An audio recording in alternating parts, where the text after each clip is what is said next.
Hello, everyone. This is Bill again. I am here today to just talk a little about another of my characters. This time, as you can tell by the pictures, it is the butterfly. Her real name is Millicent Ten Breck. It's kind of a hard one to say. Dale wanted her to have a like a fancier sounding name, and so that's what he came up with. I really didn't care for the name Millicent because, or Millicent, I'm probably even pronouncing it wrong. Because to me, it's just an old lady name. It always reminds me of Dr. Carter's grandmother from ER. That was her name. But anyway, she's called Millie by her friends. So I like that a lot better. It sounds a little more casual, a little more contemporary. Just as long as you don't ask her what her full name is. I think, if memory serves, and I could be wrong, but I believe she was the second one to roll off our assembly line. I want to say she was the second because I always liked the visual of shrinking and growing characters in comics. I always thought, like, Ant-Man, Giant Man, the Wasp and everything. I thought they were cool. The Atom over at DC. You can do a lot with them visually. You can, put them in situations that look dangerous, like someone's about to step on them or something like that. Or they could be, in someone's hand. Or if giant size, like Giant Man, he looks cool visually behind everyone else, but, towering over everyone. So I really wanted to have a size changer into the mix, that kind of power set. I know Dale was kind of thinking of basing her after the Wasp, who, is a favorite Avenger of mine. I always thought she was cool. She has that visual appeal, where you can set her in different scenes where, it can play off normal sized people, but it makes her either look cool because she's flying around, shooting the lasers out of her hands, or like she's about to be stepped on or crushed by something that would not be a big deal to a normal sized person. And she has wings so she can fly, so that's always a cool thing. But what I had in mind for the butterfly was actually to base her on someone else that's small with wings, and that would be Tinkerbell. I used Tinkerbell as my main inspiration for the butterfly because I didn't want the butterfly to be too offensive minded in her power set like the Wasp is, because she has the bioelectric stings, and she also has increased strength when she shrinks down. And I wanted the butterfly to kind of be the opposite of that, and that's what made me think of Tinkerbell.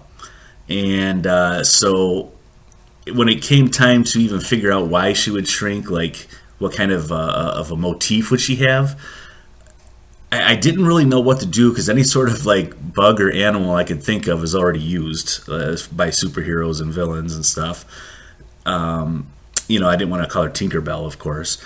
But then it occurred to me that no one was really using butterflies. And I thought, well, butterflies, they have the big, beautiful wings. And so I thought that would suit a female character. Then it became an issue of a butterfly's wings don't really look good on a person. I found out as I was trying to design her. A human's body just doesn't fit well with those type of wings. There's probably better artists than me who could somehow make it work, but just for me, it just didn't seem like it was really coming together, So I kind of stripped back or scaled down her wings, made them more simplistic, kind of more like Tinkerbell's actually, and I just gave them the general appearance of how you see a butterfly's wings. I decided to make them blue because I wanted her costume to be orange. I always like the blue and orange combination. They're opposite sides of each other on the color wheel, so therefore they're complementary colors. I guess that's why I always like the New York Islanders hockey team and the New York Mets baseball team, because they both use the orange and blue color scheme. And I forget why I settled on an orange costume for her. Maybe, I think it was the costume I had first, Yeah, and then I was designing the wings, so then I came up with blue for that. But in any event, I wanted to make her blonde again after Tinkerbell, and I wanted to give her body a different kind of a look to it. I didn't want to have the just usual superheroine physique. So what I did was, when she's at her normal height, she is just a little bit taller than All American Girl. I think Butterfly, if memory serves, I think she's about 5'4". But she's definitely shorter than Enchantra and Moonbird, because they are both like tall for women. They're like 5'8", 5'9", something like that. And the Balana, she's the powerhouse. She's like 7 feet tall, so she's like in her own world there as far as height goes. But then I also wanted to make the Butterfly. I gave her a bigger bust size and also wider hips, so she'd have like a real hourglass type figure. It's not to say she's out of shape at all. I mean, she's a superheroine, and she's not going to, she's not a couch potato or anything like that. I actually knew a young woman who had that physique, and so I kind of used her as my physical basis for the Butterfly, as far as how her body would look. And no, I'm not going to say who the young lady is, so sorry guys, her identity will remain safely anonymous. Now, of course, any woman I know will probably be thinking, like, was it me? And the general shape of the Butterfly's face, I actually based off another young lady that I know. I just thought her face kind of looked like it would be perfect for the Butterfly.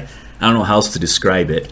I guess it's just one of those creative things that just hits you, it gets in your head, and you just can't get rid of it. So in a way, the Butterfly is a combination of two different young ladies that I know. Then, let me see, yes, as I said, I made her blonde after Tinkerbell. I didn't want her to be magical. I'm not a big magic guy, although I say that in Enchantra as one of the members of the team, and of course she's magic. But normally I prefer like science fiction and that kind of aspect for superheroes and their powers and stuff. So her wings are artificial. They are not real, like a part of her. Long story short, they're basically they kind of hide inside of her shoulder blades when she's normal height. When she shrinks, then they come out, and then she's able to fly. Now her wings do have they have a defensive ability in them, where that is based on actual butterfly wings.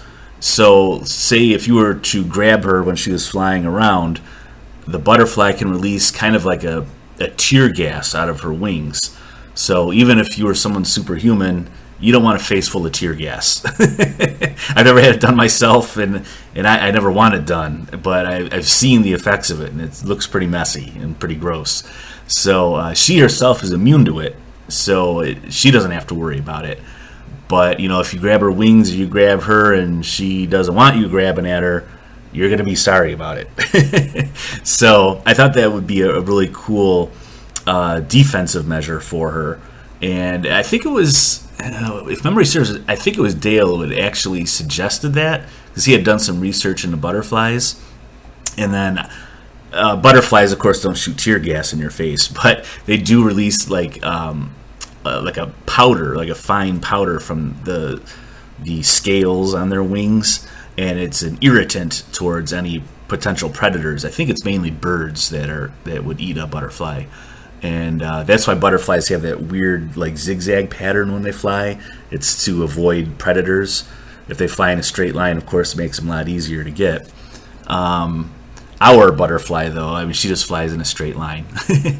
I like her being able to shrink, because I thought it'd make her great for like spying or espionage. She can get into places where most people can't because of her small size. And she shrinks down to about 3 inches in height, so almost like action figure size, like the old school action figures like Star Wars and G.I. Joe. They were the 3 3/4 inch size. So she could easily hide in like air vents and things like that, or even just behind like a chair leg, you wouldn't notice her there. So I thought that would make her really cool. She could do stuff that the others can't. Now, also to give her a more offensive purpose, I decided to have her be able to grow in height and be giant size. When she does that, she doesn't have her wings, so she isn't able to fly. She's not overly strong like you would think she is because of her greater height. Because I wanted to keep it like somewhat realistic, and I'll say that with finger quotes, because the way humans' bodies are built, this is a quick little science lesson for everyone. Our bones, being an endoskeleton, could not support our weight and our mass if we were like giant man size. Like our leg bones would break just trying to support our weight standing upright. That's like gravity's not our friend. So while she does have super strength when she is giant size, she is not like an upper tier level like Balana or something like that. She's more of like probably the higher end of the low tier superhuman strength level. So she also doesn't like to stay giant size for long. I just always seen her as preferring her smaller size because she can fly, because she can get around unnoticed. That's just more to her liking, generally. The Wasp is really well known nowadays because, like, she's of course in the Marvel Cinematic Universe, played by Evangeline Lilly, who I was always a fan of since she was on Lost back in the day. I think I'm like one of the few people that admits to having watched Lost. Seems like everybody nowadays hates it because of the final episode. But I did watch the show, and so that's how I knew her when she was cast as the Wasp. And so everybody tends to know her now. So I feel like I really have to kind of walk a balance with the Butterfly so as to not make her too much like the Wasp, if you know what I'm saying. I'd rather her be more compared to like Tinkerbell, as silly as it might sound, because that is who she's actually based on.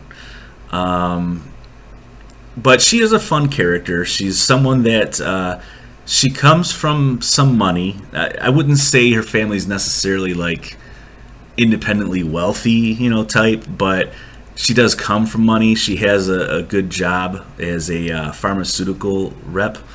And, like I mentioned with All American Girl, I always like those kind of unusual type jobs because it seems like you can play more with those story-wise. And I don't know of any pharmaceutical reps personally. I mean, I know obviously they're out there. But it seems like she would be able to come and go a little easier than if she was punching a clock 9 to 5. And I could be totally wrong, but just to me, that's just the way it seems like it would be. So, and then that way, it also lets her have a foot into the pharmaceutical world. I did do a brief story. It was a short story that kind of centered on that, her job. I'll be coming back to that. She's the one of the super gals so far who doesn't have like a lot of backstory as far as like she doesn't have personal enemies or anything like that yet. She is going to have a big storyline upcoming. It's actually not even scheduled before like the 6 books that I'm plotting come out. However, I do promise she does have a storyline upcoming, and I even already drew the scene for book 2 that sets up that storyline. So it'll be kind of running in a subplot through the books coming up before it will all kind of explode in her face down the road. Dale had written a story in which, I guess I can't really tell you about it because of spoilers. Duh. But what can I tell you? someone comes back from her past, and someone that she was in a relationship with. So it'll kind of be a bit of a romance to this story as well.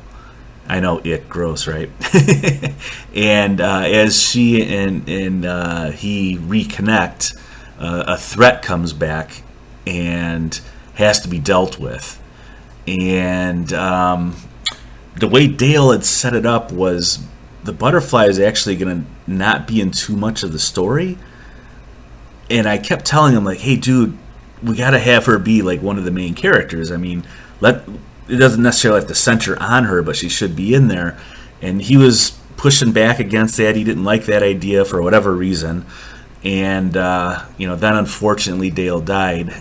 But luckily, he was able to tell me about the story he had planned and everything. And I do like the general story. So upon giving it a lot of thought over the last couple of years as I've been putting everything together, I am going to use the story, and I'll make sure to credit him because it is his plot. But I am definitely going to give the butterfly a main, starring role in it. So it's definitely going to be a story about her. She's going to get an enemy in this story. We'll learn some more about her personal life, and it should be fun. If nothing else, it'll be interesting just learning new stuff about a character. You know what I mean? I'm looking forward to doing it. It's still like a good couple of years away at best, maybe even a little longer. But it's good to have stories that I want to work on set up down the road. You know what I mean? That way I feel like I'm working towards something. So anyway, I don't want to bore you for too long, so I'll wrap this up. So that was The Butterfly.